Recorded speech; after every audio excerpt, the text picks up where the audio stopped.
Hello, wonderful accounting class.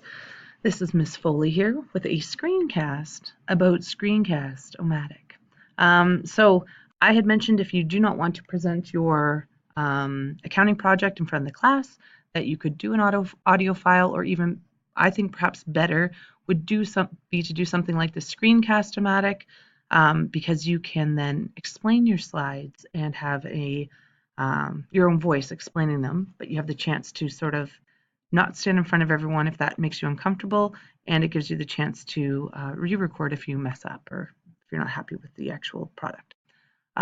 So this is screencastomatic.com. What you're going to do is sign up. I can't show you the full steps because I've already signed up, so I'm not able to show you all of it, but you basically sign up. You're going to sign up with your Google account, which will automatically use your TDSB account. Now, part of the challenge right now, obviously I already exist, then you're going to have a pop-up window where you're going to actually have to install the kind of recording software. And it should allow you to do that even on TDSB computers. Let me know if it doesn't. If not, you may have to do this at home and a computer that doesn't have limitations on the downloads. Once it's on your computer, you can start recording. And on here, that just means clicking Start Recorder. And what you can't see, just outside of the recording window down here, I have a little record button, and it picks sort of the time for how long I've been recording. So as soon as you hit that red record button, your recording starts. Download, install. Sorry, that's what you're going to click on once you log in. You'll download the actual install, and then you'll be able to start recording. I have a sample here, so while we're screencasting, I'm going to show you how it works for actually doing a presentation.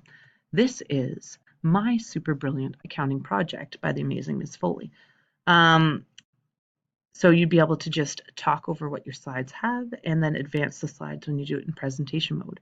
So generally, if you're doing this, I would open your presentation mode and then hit start on the record. It would be a bit cleaner. So you start with some company info. This is my logo, but yours should be better. It also allows you to point at specific things like whatever you're talking about, if you need to, and if you're talking about certain numbers or explaining something, you have that option. As you can see, the cursor shows up as like this yellow globe thing. So my company provides screencast tutorials for students, both online and in-person tutorials as well. I would talk about probably my logo and anything overall that you want people to know about your business. And then you can start going through your transactions. So the first one for me, transaction 1, on October 18th today, Ms. Foley completed a screencast for grade 11 accounting course for a fee of $1,000. She received $1 payment up front, and the remainder will be paid later, right? So cash, the way I did this was inserting a table, and I just moved the margins accordingly to where I wanted them. I see I kind of messed up on the centering of this.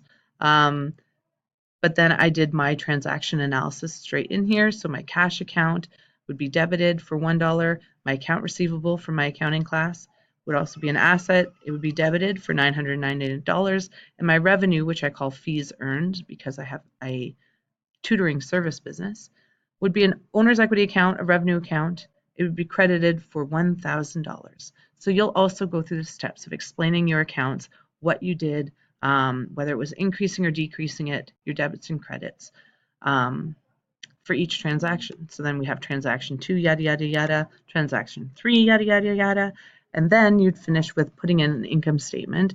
You can either create it in a table like I did for the transaction analysis, or you can copy and paste. If you made your income statement within Google Sheets, you can actually just copy and paste it right into your Google Slides, and then you would be done with a nice little closer. Thank you so much for listening to Ms. Foley and her super brilliant accounting project. That's all for now, folks. If you have any problems with Screencast, let me know. I hope this helps you to be able to put your project together. Take care.